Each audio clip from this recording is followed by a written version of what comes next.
All right. So, welcome to Psychology Social Hour. Our guest tonight is Cathy Runyon-Svacinca. Swasina. See, I still messed it up, and I even asked. So, Cathy started the Sorry Charlie No Fan Club for You fan club. Is that right? That's right. Okay. Along with a laundry list of other things that she has done. She is a pretty fascinating woman. She sent me one of the most hilarious emails I've ever read in my life. So it was the Lamaze email. So you may tell that story. But I'm gonna let her take off and get started. And then if you have questions during, just hop on and ask her away. So welcome. Back in 1952, I was born, and my parents named me Cathy Christine, and our last name came from Germany, Berbert. And all my life, filling out forms and introducing things, they said, "Is that Catherine or Kathleen?" I had to say, "Just Cathy." And I told my mom, "Why didn't you name me just Cathy?" That's what I always had to say. No, no, no, no, no, no. So I had an older brother, and then a brother after me, and then another brother. And then my mom said she was pregnant for the last time. And I said, "Okay." And I was almost 12. And I said, "If it's a girl, you and dad can name it. But if it's a boy, again, I get to name it." And I thought about this for a while. And she said, "Well, what would you name him?" And I said, "Oh, this is so good. Albert Herbert Berbert." My mom and dad looked at each other and they said, "That's not going to happen." So for my brother, Todd, I'm so sorry you were born on Columbus Day and they named you Todd Christopher. That's so boring. You could have been Albert Herbert. But anyway, so I didn't name any of my children weird names. Growing up, I had all these boys in our neighborhood in Ventura, California. And there were only like 3 of us girls. And girls, we played jacks. How many people played jacks with there? Okay. But I wanted to play marbles like the boys were. And when I went over to play, they said, "No, no, no, no, girls." So I went crying back to my house. My dad and my granddad was there. And they said, "Oh, we'll get you in." And they not only taught me how to play marbles, but they gave me some really good stone shooters that could break the marbles, the glass marbles. So when I went back, I cleared the circle and the boys were mad. And I was thrilled. And it was the start of my marble collection. Now, when they didn't want to play with me anymore, so that was that I kind of slit my own throat that way by beating them so much. But I started to collect, and I'll just pass this around. I'll just hand this, so you guys can pass. You'll just see I collect all kinds of marbles. You just pass it, and they're beautiful, and a lot of them are handmade. And marbles were first created in Rome in the Roman times when they were building the marble buildings and statues. The chips that they would cut off, the young boys would take and carve them down to circles. And in our marble collection, we have one Roman marble, and it's considered very valuable. If you ever want to see our whole marble display, if you go on YouTube to marbledisplay.com, it's about a 5 or 6 minute, you'll see the whole display. We're hoping to find, we had it up in Ohio for years, and the owner of the building, thousands saw it. And the owner of the building got sick and he had to sell the building. So it's in storage and we're looking for a place to put a marble collection. You guys have any empty walls? I wish we did. Maybe at the mansion. So I fell in love with marbles and I started teaching and learning what I could about marbles. And in the 60s and 70s, when I was in the 50s and first started learning, there were kids playing. And then gradually you didn't see marbles so much and other things started coming out. And so I still looked for marbles anytime I went to garage sales and things like that. And I'm so glad I got some of the ones I got because I would never be able to afford them today. So I had that collection going on. And I had the little war with the guys that girls couldn't play. That's because I beat them. But there were other things I was interested in too. 1961, Star Kiss started their Charlie the Tuna mascot. And if you had Better Homes and Gardens, there would be commercials about their different products, and you could send in for a coupon and get all these different wonderful things. And I have a huge collection, over 300 pieces of Charlie Tuna stuff. I just brought some. This one is my favorite because he still talks. Let's see what Charlie's going to say to you guys today. Anybody seen this horrible? There is a blow up boat. That's one of the things they gave away. And I mean, like 3 kids can sit in it and float in a pond in swimming pool. We have that too. So that was another thing I was interested in.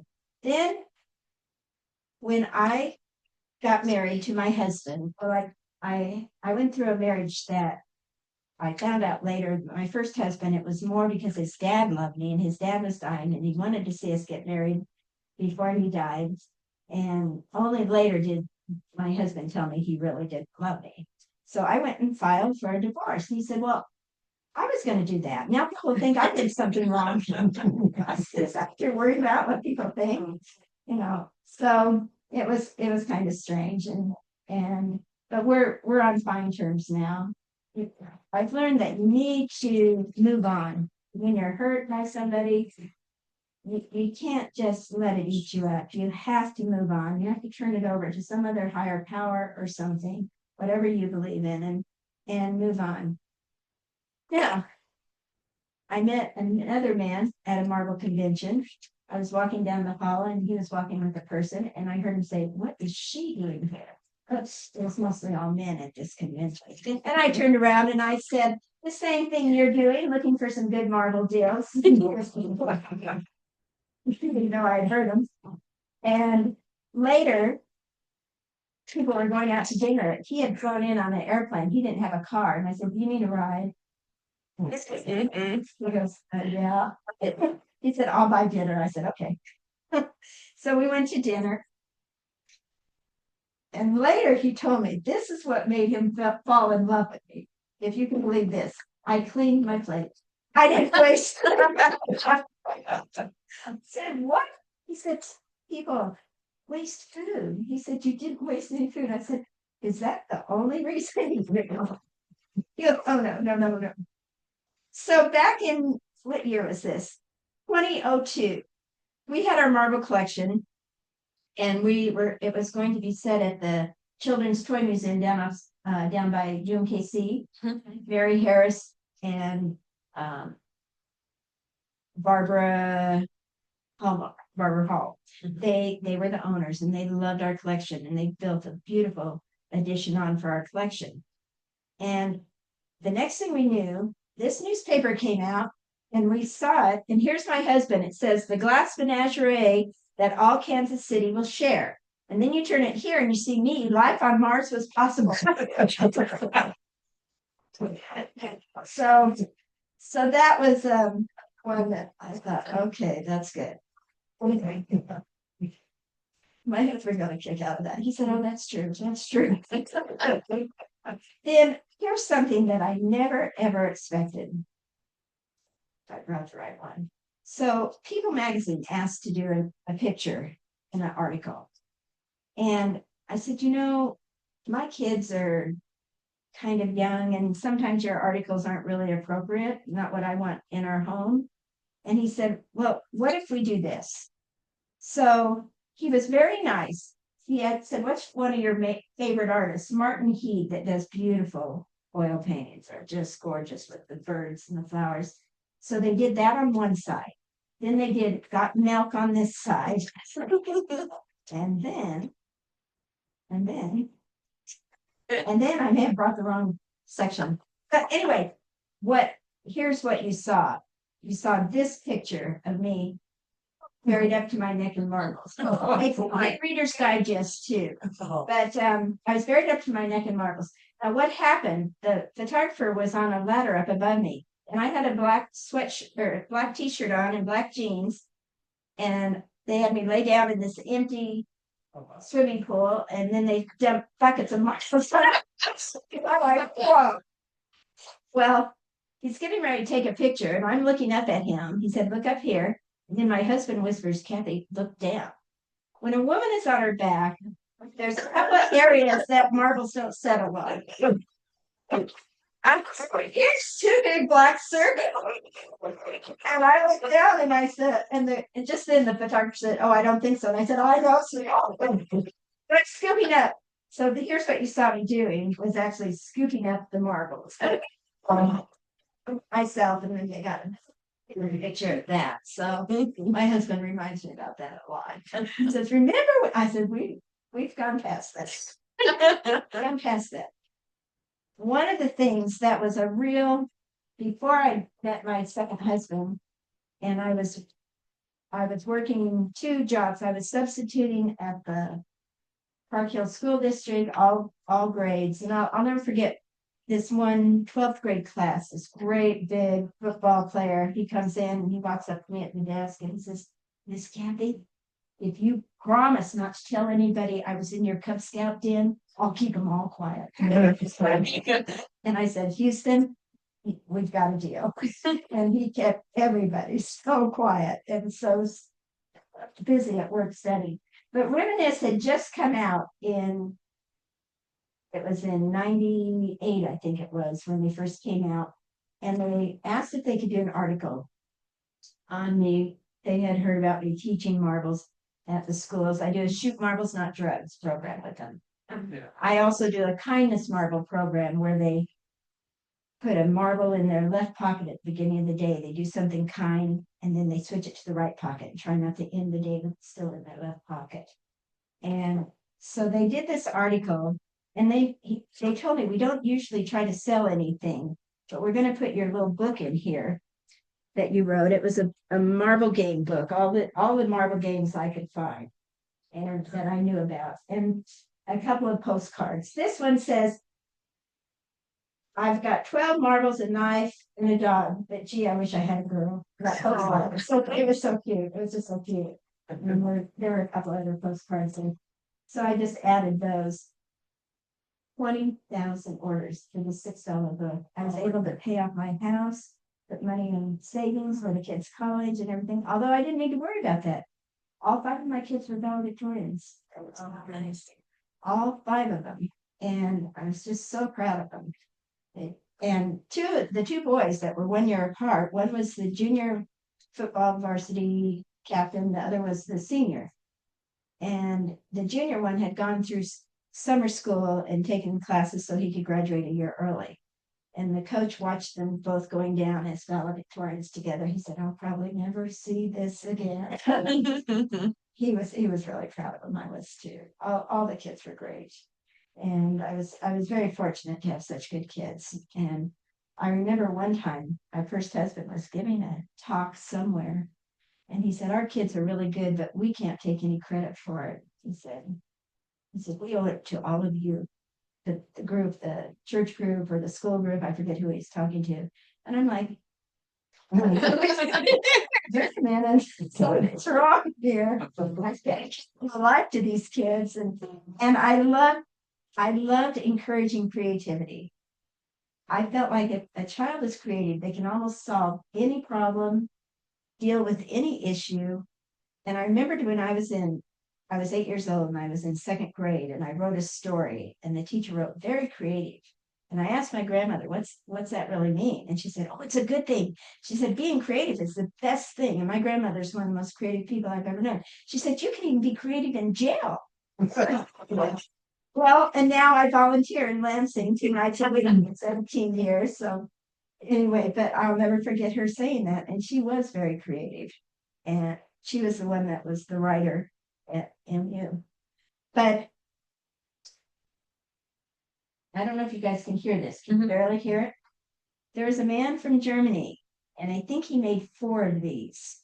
One he gave to, who's the night show? David Letterman. David Letterman. One he gave to me, and he told me 2 other people, but I don't remember. And I had so much fun when I would be in a store or something, and I'd walk by somebody, and they'd look around. Oh, It was just fun. It was just fun. And my kids liked it too. They did. Do you remember when we had the teddy bear thing? Did you ever see this in Kansas City? They had the teddy bears that were decorated at all the different contests. So this was the one in front of the toy museum, and that I and a couple others helped me with, and we did this great big teddy bear with the marbles and the jacks. And that was purchased by the Children's Mercy Hospital. So we were real happy that it went there. That was a good thing too. Now, one of the things I want to say about is on Charlie, no one gets through life without being rejected at least once. Unless has anyone got through life without ever being rejected? No, no. And the way that Charlie handled it all the time, he just tried hard. He just went on. And it really inspired me, especially after my divorce. And I thought, oh, I'm going to start a club for everyone that's been rejected. And I got from a prison in Oregon, 7,000 wanted to be some temper. And they had to share their story, one story of being rejected. One of my favorite stories was this guy had been dating this girl, and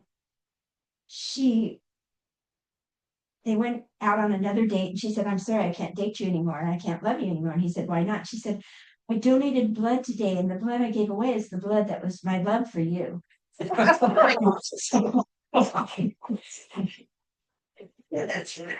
It's a bad excuse, right there. but what can we learn from Charlie? We can learn how to handle rejection. And he got rejected over and over and over. And always it was Herschel Bernardi's voice saying, sorry, Charlie, we want tuna that tastes good, not tuna with good taste.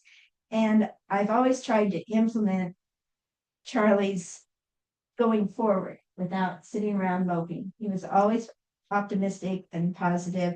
And so even when my first husband didn't want to be married to me, it's like, okay, that's we'll just go on. You do what you want to do. I mean, it hurt. It did hurt a lot, but I was ready for it. And he had talked to me a lot about a girl that he really loved and stuff. So whatever. We can become more confident and strong when we can handle rejection. And when you realize we don't always know what that person has been going through that does that to us. It may be something way worse than we know. And so I've just learned to be patient and like Charlie was, and try to keep your sense of humor and try to keep that up. So that's kind of any questions about Charlie, and I'm going to go on to something else. Any questions? Okay. So when I started my teaching the marbles and like the magazine put me in it, there was a man that was in New York at Times Square, and he saw an article about me up on I didn't even know it was there. I was on the CBS or something that they had interviewed me, but they came to my house. I didn't have to go there. Anyway, this man asked if he could hire me to come for 10 days to Japan just to teach the children how to play marbles. He said, I want them to put all the electronics away and just get down and play marbles. And I said, well, I don't know that I can afford to do that. He said, oh, I'll pay you. He said, I will pay all your expenses plus $1,000 a day. I said, oh, you bet. And my parents lived nearby, and I only had 2 children that were still at home at that time. And they were good kids, and they were old enough, but my parents kept a good eye on them. So good that while I was in Japan, I get a phone call in the middle of the night. It's my son. He says, Mom, this is one of my younger sons. Mom, remember how you need to nitrogen, or what was he saying? Something about nitrogen was good for plants to regrow and everything. And he was talking about this stuff. And I said, John, it's midnight here. What are you talking about? Well, he and his brother had accidentally started a little field out in our I had 10 acres of woods, and there was a meadow. They'd started a little grass fire. And my dad was out there helping him, and the police and a fire truck came and got it out too. But they were saying, remember how nitrogen and are you talking about? My dad came to the phone. He said, well, we had a little bit of an incident, but everything's fine. So I didn't really find out more about it till later. Not think too much about it. I know what they're doing. But on that, when I was in Japan, we got going, he took me all around to all these schools, and the kids loved playing marbles. And then they did handprints into the new concrete on some of the ground place, and they put marbles in with the hands and stuff. And I just thought, I don't know if they're still there. I haven't been back. But I do know there was a great big, what is the statue? Huh? Yeah, Buddha. And I went up, everyone was rubbing his stomach, and my guide said, that's only if you want to get pregnant. I've got enough of that. So, but that $1,000 a day really helped me with some expenses, and the book had really helped. So a lot of my prayers were answered on that. Now, John, the oldest of the sons that was valedictorian, when he was 8 years old, we were having his birthday party right after school, and his friends were going to come. And this is where creativity, I learned to value it so highly. The birthday cake was in the oven, and I opened it up, and it had completely collapsed. And they were going to be there in about 40 minutes. I didn't have time to make a new one.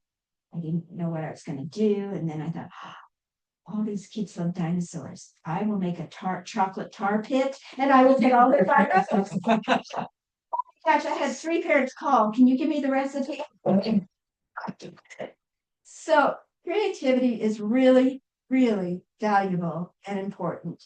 And I value it dearly. And I know there's lots of people way more creative than I am, but I find that it answers problems so many times. If you just step back and let your brain just kind of go crazy a little bit, and you'll come up with solutions that you never, ever would have even thought of. So on that mode, now I'm going to show you this. Okay. I worked part-time subbing, and I also had a friend that managed the hotel up near the airport, Days Inn or something hotel. And I had waitressed all through high school and college. And he said, I really need some help waitressing. So I said, yeah, I can do it on these nights or these mornings. And so I was doing that for him. He was a good friend.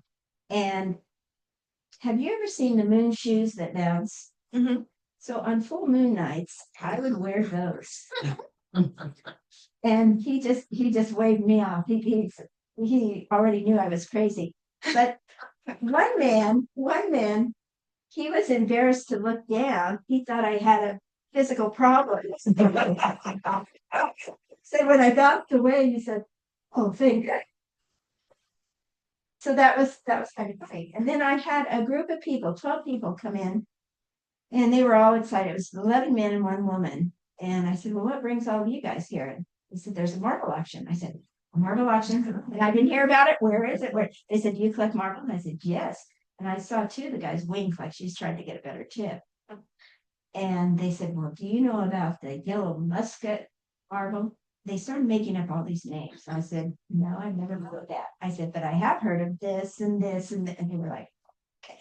What had happened that day, just as I was backing out of my driveway, is that the truck came with my first load of books, and I just threw them in the trunk of my car.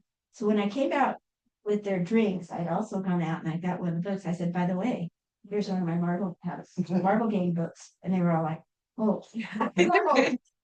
And we became good friends after that. And they are a part of the marble world as much as I am.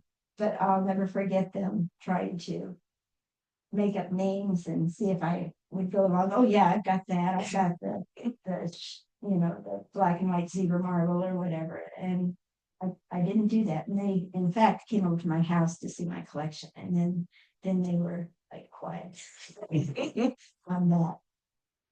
The other thing I wanted to say is on the marbles,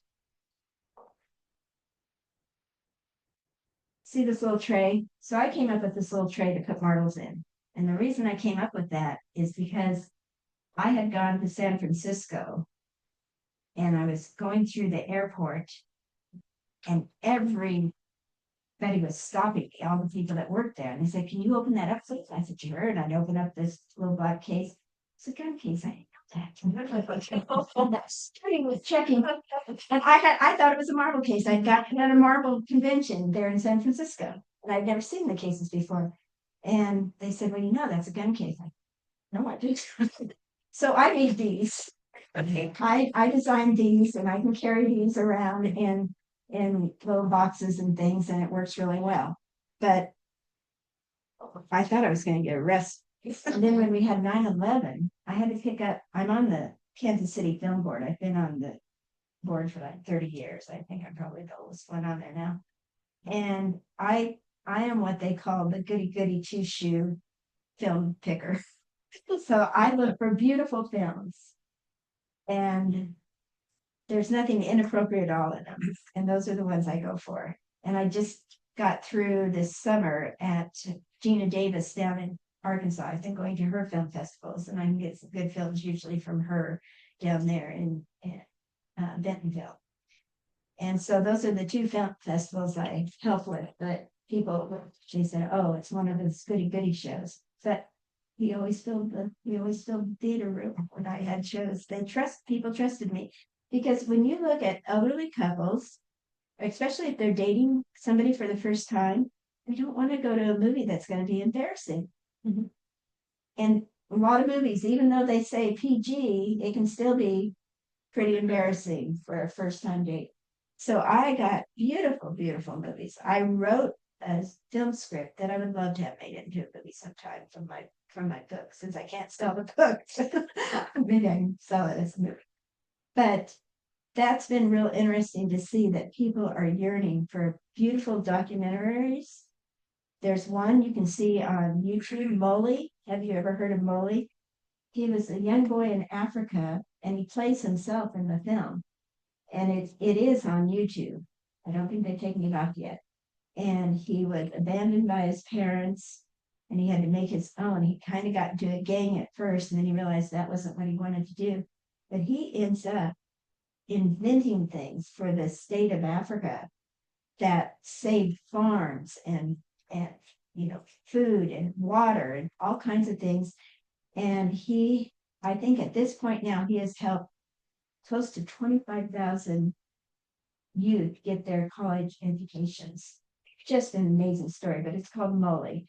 And in the film, he seemed like a giant. When I met him in person, he was like my son. But just amazing, amazing story. And those are the kind of movies I love.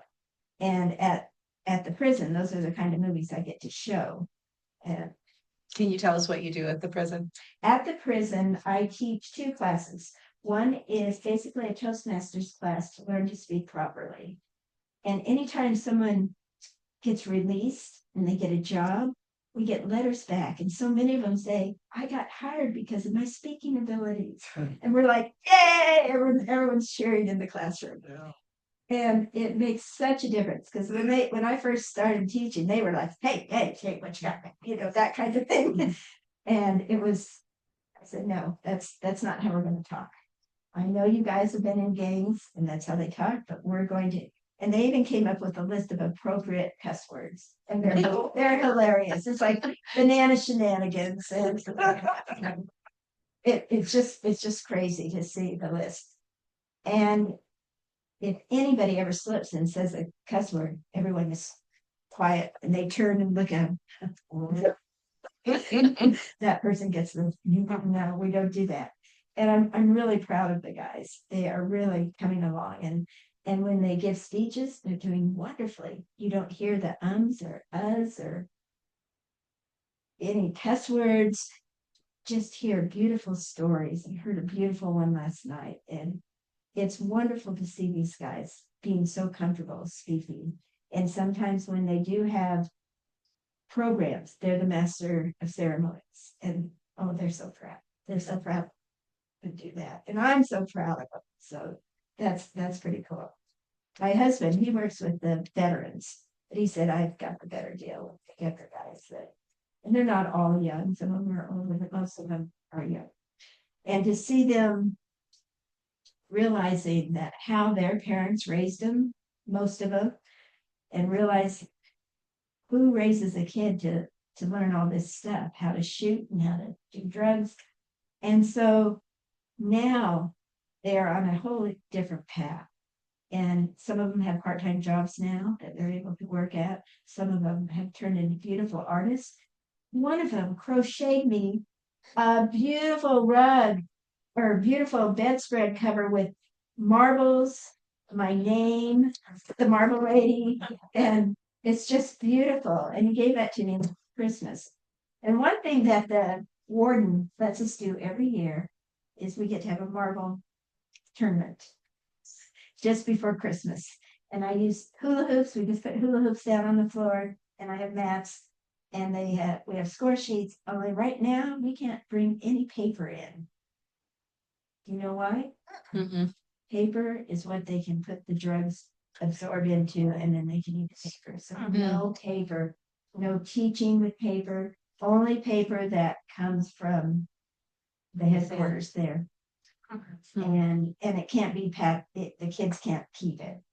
The teachers can use it to read and teach.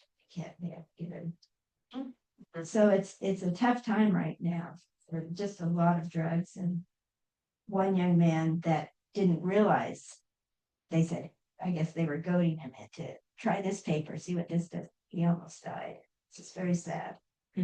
And I hope those guys, they were not my guys that did that, but I hope they realize how serious that is and how badly they should feel if he had it. Now, when I was growing up, and I'm still growing up, not physically, I'm 5'1" forever, but I remember my dad always saying, please be kind to everybody. Because he taught at the school and he saw people being mocked for things that they couldn't help, whether it be their speech problems or their body problems or whatever. And so that was a big thing in our family. Always be kind to everyone you meet. And so when my kids were in grade school, the teachers pulled me aside one day when I came up to help volunteer sometimes. And she said, you know what your son did at recess? And I said, what? I didn't know. I never knew quite. And she said, such and such, who is quite handicapped and could never play baseball, John encouraged him to get up to the mat, get up to the home base and try hitting. And they threw the ball slow, and John kind of helped him hit it. And he started to run. And each kid overthrew it at each base. And he came in, and the teacher said it gave her tears to see how happy he was. Now, John would not have told me that. The teacher told me that. But I told him how proud I was of him. And he continued that mode of kindness. If he saw anyone being picked on, he didn't mess with them. Everybody wanted to be John's friend. He was the best looking, all that. Smartest, da. And he set a really good example for the kids on that. And when my kids were very little, we had a playroom. Now it's the marble room. They would play, and I would sit in the playpen and read. I could see them, what they were doing. They couldn't get at my pages. That's the only way I ever used a playpen. I never put a child in a playpen. I climbed in and I used that. And then I came up with, well, first I had a red scarf. If I put the red scarf on, and I told them that means I'm having a really tough day. So give me a little bit of space. And then I made these badges, and it goes from minimum happy to max happy. And if they saw it on minimum, or I had the red scarf on, they knew, let's give her some time and space, and they'd go outside and play or go somewhere else. And I just found that worked really well, rather than me getting mad at them and stuff. But we learned to do things fun. When the kitchen floor needed mopping, I found those little slippers that you can get wet and you can mop the floor, and they'd turn on the music and everyone's dancing, and we just tried to make things. I tried to make them fun. I was single for quite a while till I met my second husband, and he had never been married before. He was an only child, and so I turned him down twice because I cared so much about him. I didn't think he knew what he was getting in with 5 children. But my children actually loved him and he got along great with them. And so the third time he said, if you say no, you'll never see me again. Like, okay. And we've been married now 33 years and it just keeps getting better and better. Because he knows how crazy I am. And he's such that he knows. And my kids warned him too. So that was going on. Now, a couple of miracles I had that I was driving with all 5 kids and we were down to 2 lanes, one each way because of road construction. And there was the I-29 bridge and the 2 ramps that come off and on. And I was approaching that area and the light had turned green and I heard a voice say, stop. I didn't tell you this already, did I? Stop. And so I put on my brakes and cars started honking. And just at that moment, off the ramp came a car at about 100 miles an hour through the light and it back up, and then the police car chasing them. And everybody had just stopped honking. And I'm sure they were probably thinking, how did you know? How did you know? But literally a voice said, stop right now. And so I did. And we did. And one thing I found that is important in my life is I used to pray for a lot of things for me. And now I pray for opportunities to help others. And a fun one that happened not too long ago, I was driving home, and I said, give me the voice loud and clear. I don't want any little soft whispering. Get it loud and clear. If there's some way I can help somebody in my realm of the world today. I'm driving home, and the voice said, get off at 72nd, go to Dollar General store. I started to say, I don't need, oh yeah, okay, I'll go. And I went in, and I see the clerk, and she said, what you looking for, Cathy? And I said, I'm not sure. And I'm taking the cart, and then 2 women walk in. And I hear them say to her, what row are your marbles in? And she said, oh, I'm sorry, we don't have any marbles.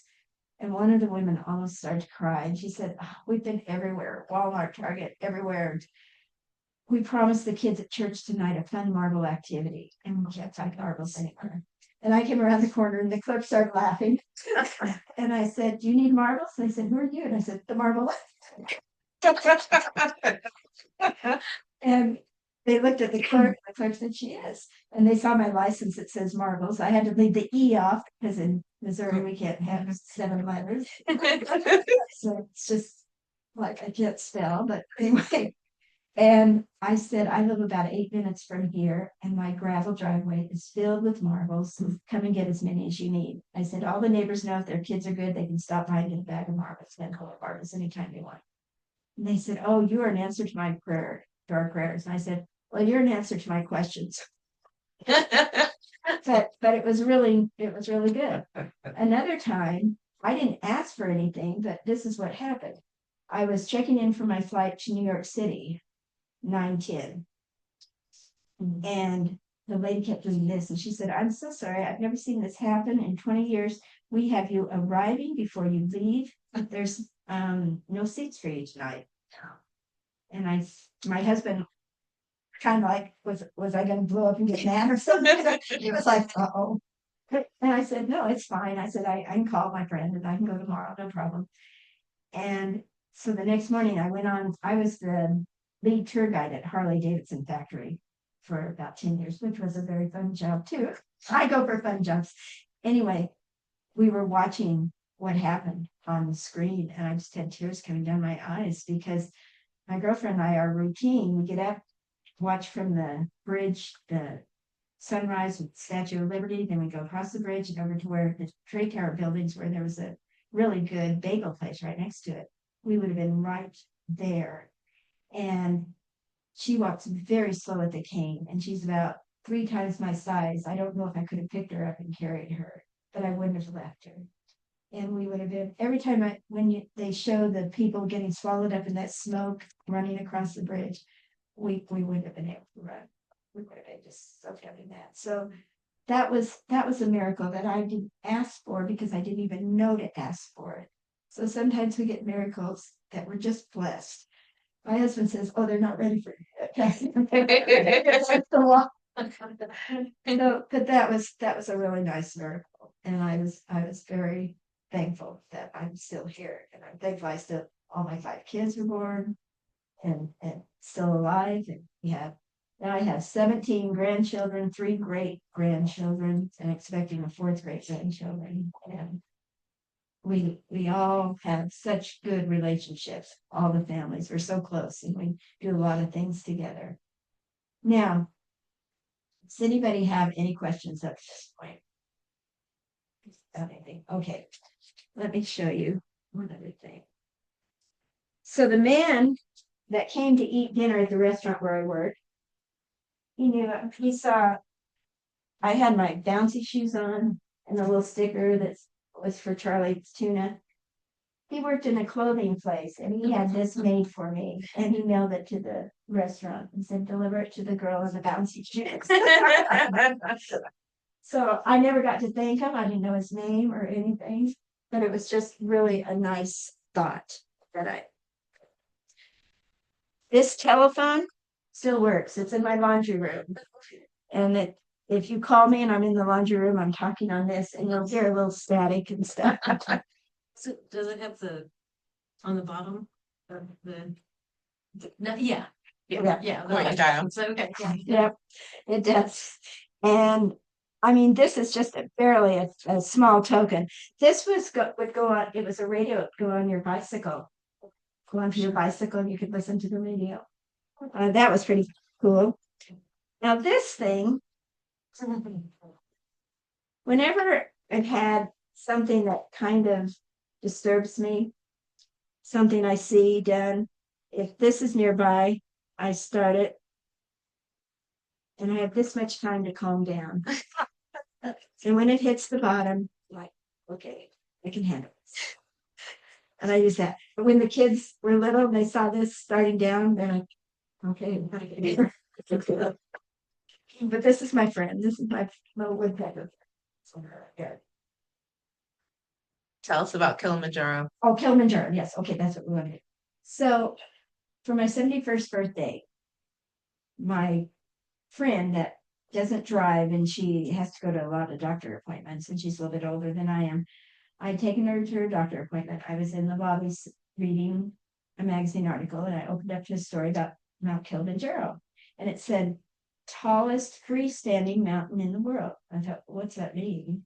And then I realized, oh, it's not in a range. It's standing all by itself. It's not leaning on any other mountain. I said, oh, what a good lesson to teach my kids, because everyone sometime in life needs to be strong enough to stand on their own. You may not have people around you right at that time. Although I personally believe that you always have a stronger power that's nearby and able to help you anytime you need help. That spiritual power from God. But anyway, I thought, I need to climb Mount Kilimanjaro. I need to teach my kids this lesson. So I go home and I tell my kids, part of your Christmas present is I'm going to climb Mount Kilimanjaro. And I said, I just feel like I'm supposed to do this. I said, Mom, no, you don't have to do this. I said, no, there's a reason I'm supposed to do this. They're like, oh, brother. I could see them all talking to each other, like, how are we going to get out of this? And so I started getting all the information, getting registered, getting my stuff packed up, what I needed. And the thing I was worried most is minus 34 degrees is at the summit. That never changes. And I've never been in minus 34 degrees. And I was praying about it.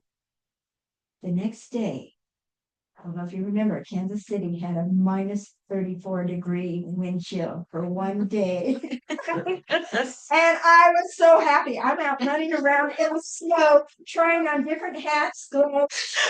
My husband's watching from the window, and I just see him shaking his head. Yeah, I found out exactly what would help me handle that minus 34. It was exactly the amount. And so then I was really excited, and that was just 3 days before I was to leave. Then the next day, a girlfriend called that lived in Smithville.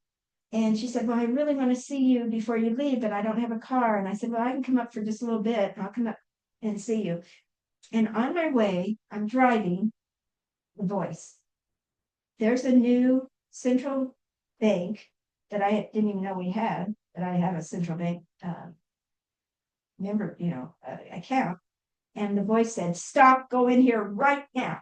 So I turn in and I walk in the door and I thought, oh, I guess I'll ask them about the currency exchange. And just as I asked her about the Tanzania currency exchange, the guy walking out the door stopped and turned around. He said, "Are you going to Tanzania?" And I said, "I am." He goes, my mom goes there every year." And I said, "She climbs Kilimanjaro every year." And he goes, "No, an American couple 30 years ago started an orphanage for all the abandoned babies. And they need people just to come and love and hold babies. And it's like $40 a day. You get your room and your 3 meals, and you just hold and love babies. And they give you wonderful meals and everything. And they'll take you into town and take you around to see some things. And I said, "Well, I'm going to do that." I was a childbirth instructor for 10 years. 432 babies. And back in 71, husbands were not allowed in the delivery room. My husband and I were the first ones because we had handcuffs. And only I knew where the key was. Sorry. But anyway, I got a new doctor after that. And he was so excited about this idea. He said, I'm going to really push and make. I had to sign stacks of papers, releases and everything. So that was the first thing I got pushed through. The next baby I got pushed through if sibling visitation could happen. And they said, "Oh, no, I can't." And I said, my doctor said, "Oh, yes. This is important. Those kids need to bond and da da da da." So we started that. And once St. Luke's did it, every hospital soon did it. So I feel like I opened it up for a lot of people. And then the last thing I got was, if you didn't want your baby to be in the nursery the whole time, it could be with you in your room.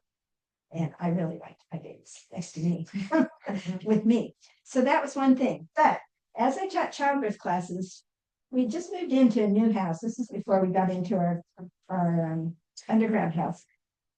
And everyone came in with their pillows and blankets, and we're in the living room, and there's a knock at the door, and it's the policeman.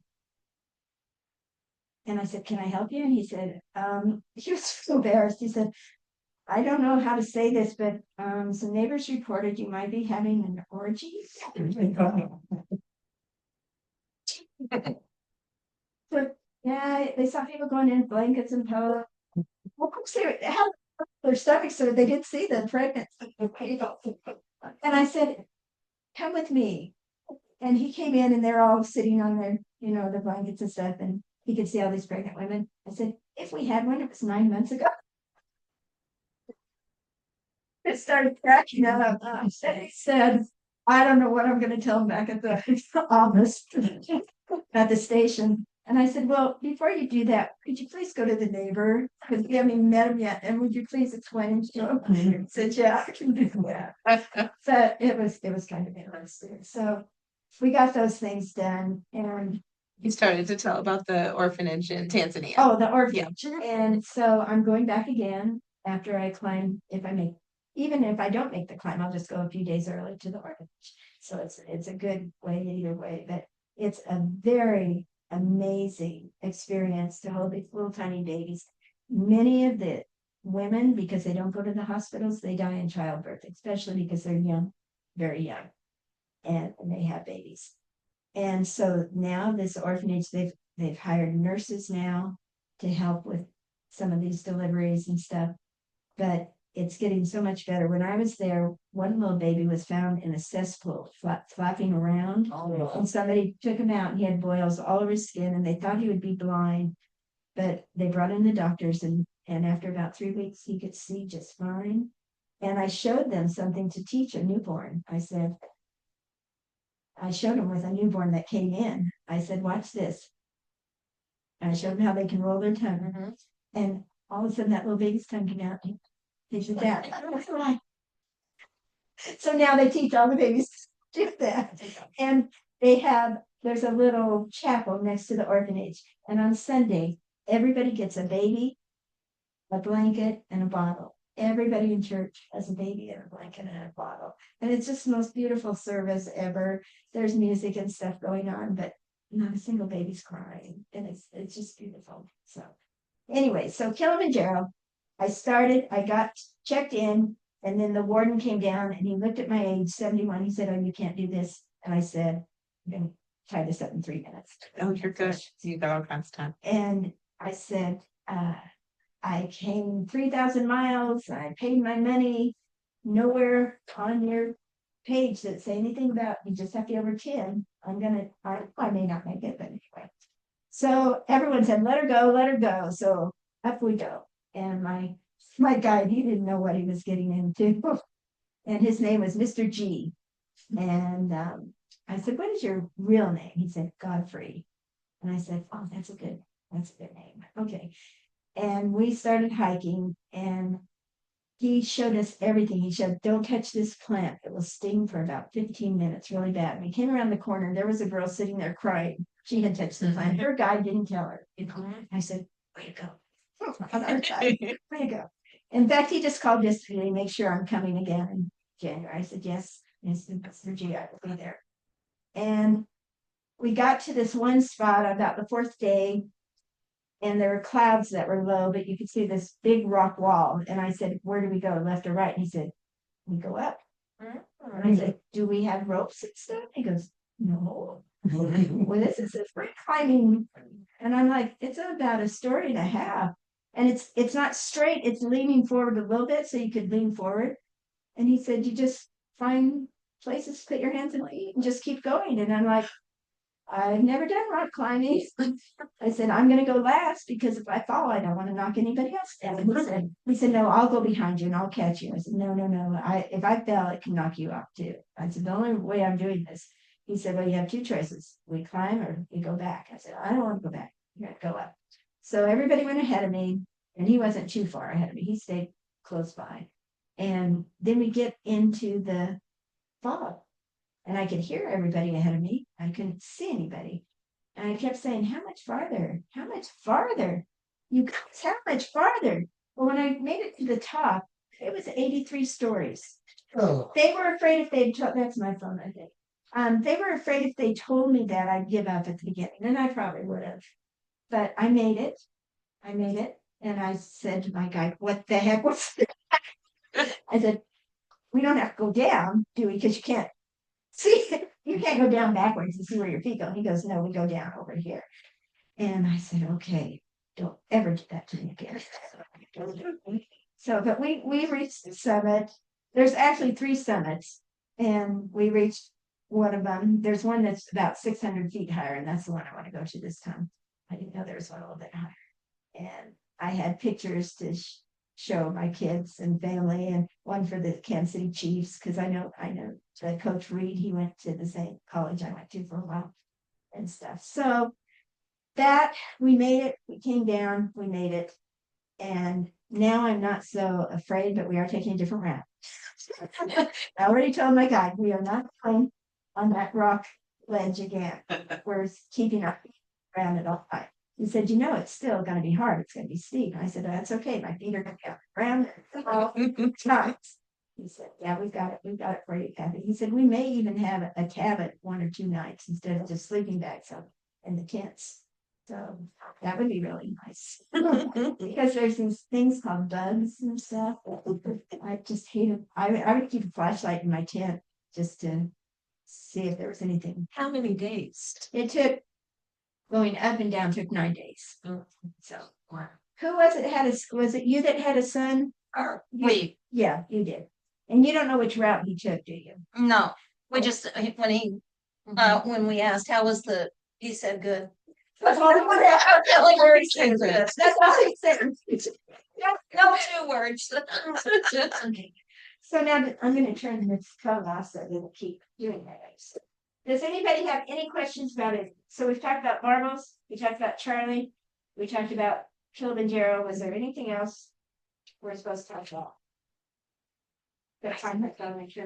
Yeah. So how do you prepare to climb Kilimanjaro? Well, I went to the YMCA 5 days a week, and I just did 3 miles. Just walk. I would put the treadmill as steep as as it would go, and I would just do 3 miles, and that's all I did. That's all I did. Did you have trouble with the altitude with oxygen? Now, see, no, I didn't, but you never know who's going to. Yeah. And what we saw were a lot of people that were taken down in these little roll carts that couldn't make it. A lot of people much younger than me. And I kind of would hide my face. Don't see this old woman that's still going up. And when we made it to the top, the first thing my guide did was call the warden. She made it. I love that guy. And he called my husband too. And my husband said, good, that's good, I think. And when I told him I wanted to go again, he was like, oh. I said, it's gonna be better this time. I'm not climbing rock walls.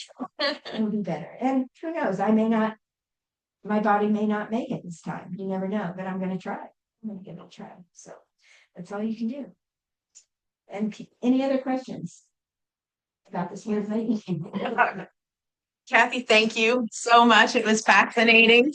Fascinating, and we appreciate you. And thank you for sharing Charlie with us, for sharing marbles with us, and for all of your adventures. It was just wonderful. So one more hand. Thank you so much. We appreciate it. You guys, Charlie and Tina golf ball too.